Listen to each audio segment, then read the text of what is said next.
Hi மக்களே வணக்கம். யாரெல்லாம் நம்ம சேனலை சப்ஸ்கிரைப் பண்ணலையோ சப்ஸ்கிரைப் பண்ணிக்கங்க. அப்போ தான் நான் போகிற வீடியோவை உங்களால் உடனுக்குடன் பார்க்க முடியும்.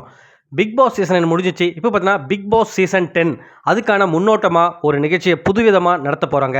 இப்போ வந்து பார்த்தீங்கன்னா லேட்டஸ்ட்டாக ஒரு ப்ரமோ ரிலீஸ் பண்ணியிருக்காங்க விஜய் டிவியில். அதில் வந்து பார்த்தீங்கன்னா நிறைய காமன் பீப்புள் இருக்காங்க இல்லையா, ஸோ அவங்க வந்து உரையாடல் வீட்டில் எப்படி இருக்காங்க, அவங்க ஃப்ரெண்ட்ஸ் கூட எப்படி இருக்காங்க, பொது வழியில் எப்படி பேசியிருக்காங்க, ஸோ அந்த மாதிரி ஒரு சில கிளிப்பிங்ஸ்லாம் போட்டு அதில் வந்து செலக்ட் பண்ண போகிறாங்களாம். ஸோ இப்போ வந்து பார்த்திங்கன்னா இந்த ப்ரோக்ராமில் யார் வேணாலும் கலந்துக்கலாமா, அதுக்கு வந்து ஒரு சில கண்டிஷன் சொல்லியிருக்காங்க. அதை ஃபாலோ பண்ணால் போதும். அதுக்கான வெப்சைட்டும் கொடுத்துருக்காங்க. அதில் போய்ட்டு ஒரு 2 மினிட்ஸ்க்கு நான் ஏன் பிக் பாஸ்க்கு போகணுன்ட்டு எல்லாருமே அதுக்கான வீடியோவை வந்து அதில் பதிவு பண்ணால் அவங்களா செலக்ட் பண்ணி கூப்பிடுவாங்க போல இருக்குது. இது வந்து அதுக்கு பிக் பாஸ் ஷோக்கு முன்னாடி ஒரு முன்னோட்டம் மாதிரி. ஸோ இதில் யார் செலக்ட் ஆகிறாங்களோ அவங்களுக்கு வந்து பிக் பாஸ் போக வாய்ப்பு கிடைக்கும்னு சொல்லிட்டு விஜய் சேதுபதி அவர்கள் சொல்கிறாரு.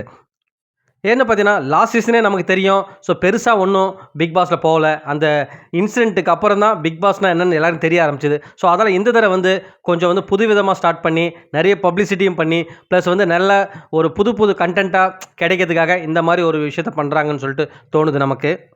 அது மட்டும் இல்லாமல் இந்த பொதுமக்கள்கிட்ட வந்து இந்த மாதிரி ஒரு அவேர்னஸ் பிக் பாஸ்னு ஷோ இருக்குது, இதில் நீங்கள் கூட கலந்துக்கலாம்னு சொல்லும்போது ஸோ நிறைய பேர் வந்து வாலண்டியராக நான் போகிறேன்ற மாதிரி நிறைய பேர் அப்ளை பண்ணுவாங்க இல்லையா. ஸோ இதுவுமே அவங்களுக்கு ஒரு பப்ளிசிட்டி தான். ஸோ இதன் மூலமும் இவங்களுக்கு வந்து இந்த ஷோவை வந்து ப்ரமோட் பண்ணுறதுக்கு ஒரு சான்ஸ். ஸோ ஏன்னா லாஸ்ட் டைம் வந்து உண்மையாகவே டிஆர்பி பெருசாக இல்லைன்னு சொல்லிட்டு எல்லாருக்குமே தெரியும். அதாவது தான் பார்த்தீங்கன்னா பிக் பாஸ் கொண்டாட்டமே வந்து கேன்சல் பண்ணிட்டாங்க.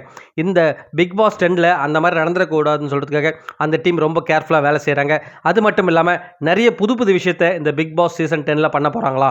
ஆனால் ஹோஸ்ட் வந்து எப்பவும் போல் விஜய் சேதுபதி தாங்க, அதில் எந்த ஒரு மாற்றமும் இல்லை. ஸோ பார்க்கலாம் மக்களே, இந்த பிக் பாஸ் சீசன் 10 எப்படி இருக்க போகுது, அதுக்கான முன்னோட்டம் எப்படி இருக்க போகுது, யாரெல்லாம் செலக்ட் ஆக போகிறாங்கன்னு சொல்லிட்டு உங்களுக்கு விருப்பம் தான் நீங்கள் இப்போ அதில் பதிவு பண்ணிக்கங்க.